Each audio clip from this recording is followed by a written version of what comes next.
मुझे आश्चर्य है कि परमाणु परीक्षण की भी आलोचना की गई। पूछा गया देश के सामने कौन सा खतरा था। मैं 1974 में सदन में था जब श्रीमती इंदिरा गांधी के नेतृत्व में परमाणु परीक्षण किया गया था। हमने उसका स्वागत किया था, प्रतिपक्ष में थे फिर भी स्वागत किया था, क्योंकि देश की रक्षा के लिए वो किया गया था। उस समय कौन सा खतरा था? क्या आत्मरक्षा की तैयारी तभी होगी जब खतरा होगा? अगर तैयारी पहले से हो तो जो खतरा अगर आने वाला है वो खतरा भी दूर हो जाएगा। खतरा अमल में नहीं आएगा।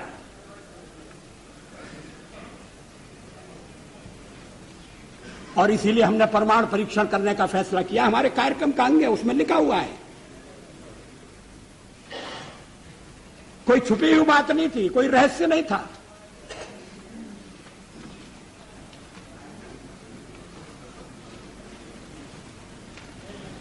अध्यक्ष महोदय, परमाणु परीक्षण के बारे में श्री चंद्रशेखर जी ने कुछ विचार व्यक्त किए।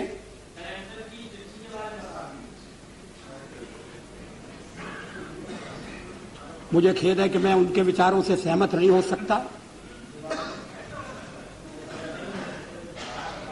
उनके चिंतन की एक विशिष्ट धारा है।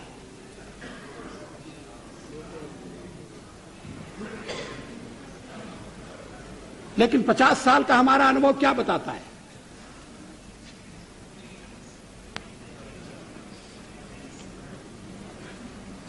क्या रक्षा के मामले में हमें आत्मनिर्भर नहीं होना चाहिए?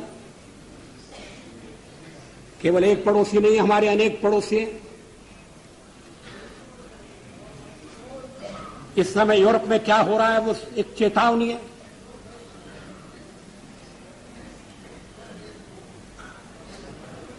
पोखरण 2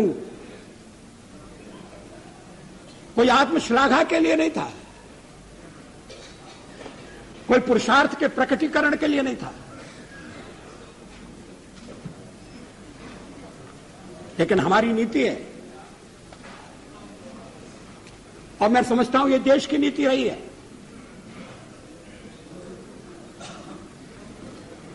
कि मिनिमम डिटरेंट होना चाहिए।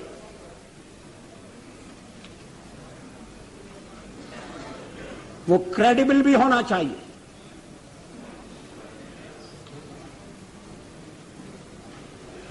इसलिए परीक्षण का फैसला किया गया।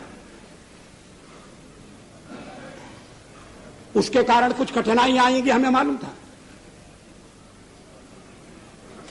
लेकिन देश उन कठिनाइयों का सफलतापूर्वक सामना करेगा, यह भी हमको विश्वास था और ऐसा ही हुआ। आर्थिक प्रतिबंध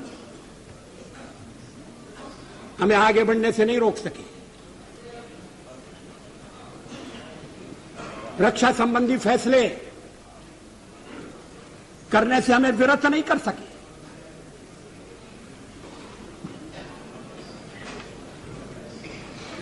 लेकिन परीक्षण के साथ हमने यह भी ऐलान किया कि हम परमाणु हथियारों का प्रयोग करने में पहल नहीं करेंगे। No first use. हमने यह भी कहा कि जिनके पास परमाणु शस्त्र नहीं है, हम उनके विरुद्ध उनका उपयोग नहीं करेंगे।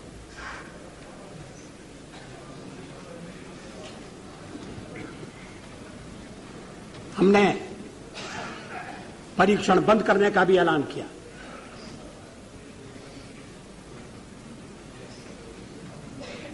सचमुच में पोखरण में हम एक और परीक्षण कर सकते थे,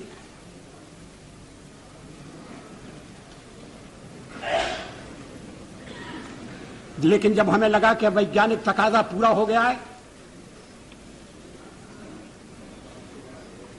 तो उस परीक्षण को हमने छोड़ दिया।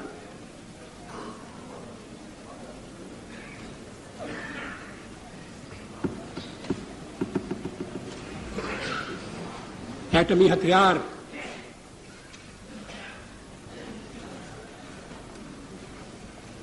रक्षा के लिए भी हो सकते हैं।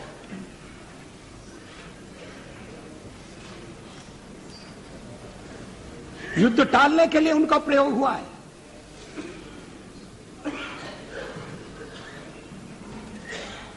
इतने वर्षों तक यूरोप में शांति रही, दो शिविरों में बटे हुए विश्व में युद्ध नहीं हुआ। इसके मूल में कहीं न कहीं ये बात थी कि शक्ति संतुलन है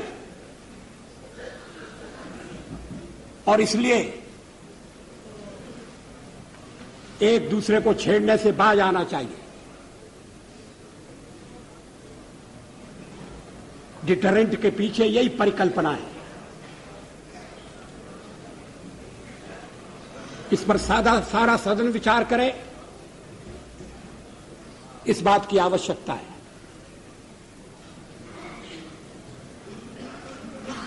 आलोचना तो अग्नि 2 की भी हुई है।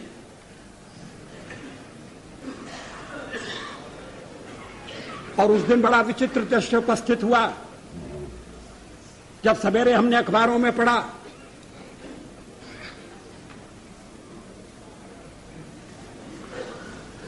कि हमारे एक पुराने मित्र ने, हमारी एक पुरानी मित्र ने हमारे ऊपर दोषारोपण किया कि हम दबाव में आ गए हैं, इसलिए अग्नि 2 का परीक्षण रोक दिया गया है। और उसी समय परीक्षण हो चुका था और अग्निशिखा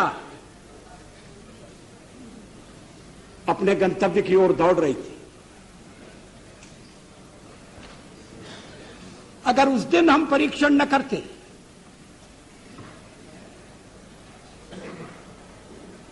तो वो उनका वक्तव्य भ्रम पैदा कर सकता था।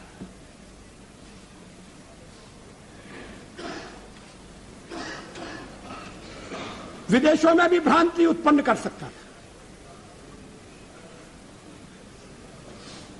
अध्यक्ष महोदय, 13 महीने के अपने कार्यकाल में कभी हमने अंतर्राष्ट्रीय दबाव में आकर कोई फैसला नहीं किया, न हम आगे करेंगे।